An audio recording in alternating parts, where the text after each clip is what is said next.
First time welding with the 7018, family. Let's see how he's doing.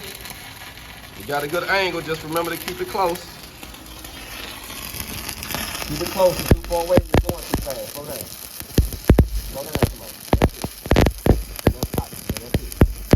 That's it right there.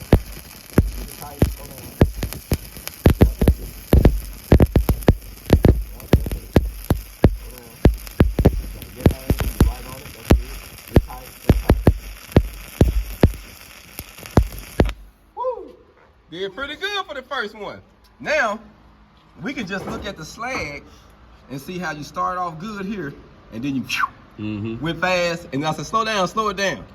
So you see how the slag can tell you what you was doing? Is that because I got too close? When yeah, right here, yeah. Did real good, family. First one, did good, didn't he? He did good for your first one, man. Great for your first one. Great. Like, excellent. You don't even know how good you're doing right now.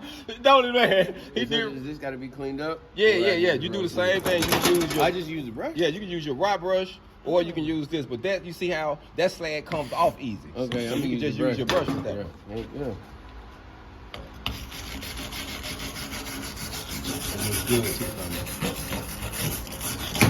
And you can tell.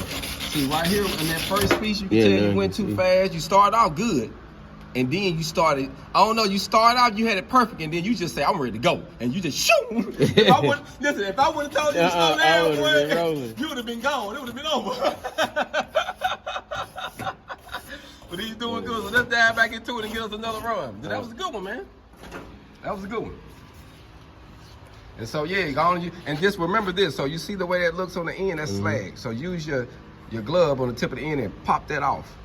Just that, You see what I'm saying? And that helps you strike it faster because that little slag gets on the end of it. You see what I'm saying? Yeah. Now it's gonna be better to pop. Or as soon as you get done with it and it's still long, as soon as you finish welding, you pull up off of it, flip it, and it'll knock that end off. It'll still be hot.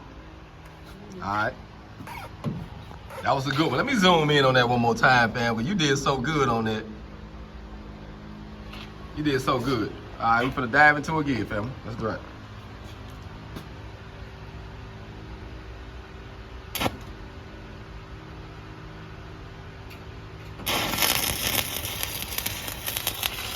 Good. That's good speed. Don't go no faster than that. Keep it tight. That's good. Get too far away from it. You gotta stay tight in it. That's good. Slow down just a hair. You're still going a little too fast. Get close. Get close. Remember, you in control of it. Pause too long in that one spot. Hey, you did it though. Yeah, and like I just got got see what it look frozen. like. The main thing is to remember the travel speed is everything. You don't want to go too fast, and you don't want to go too slow. And you want to make sure you can see your direction of travel. I can't hurt this, right? Nah. Oh, okay. Nah, but you don't want to bang it, but you did good by just tapping it. That's how you want to do it. And bam, that turned out good. A little swervy, but a good bead. Good bead. So tell me. I was getting deep here. So tell us real quick, from the 60-10 to the 70-18, what are, in your personal opinions, as you just tried it, what's the big difference? The manipulation. The manipulation. One, you got to work it. This one right here, you just kick your feet back. Right. That's it, family. All gone.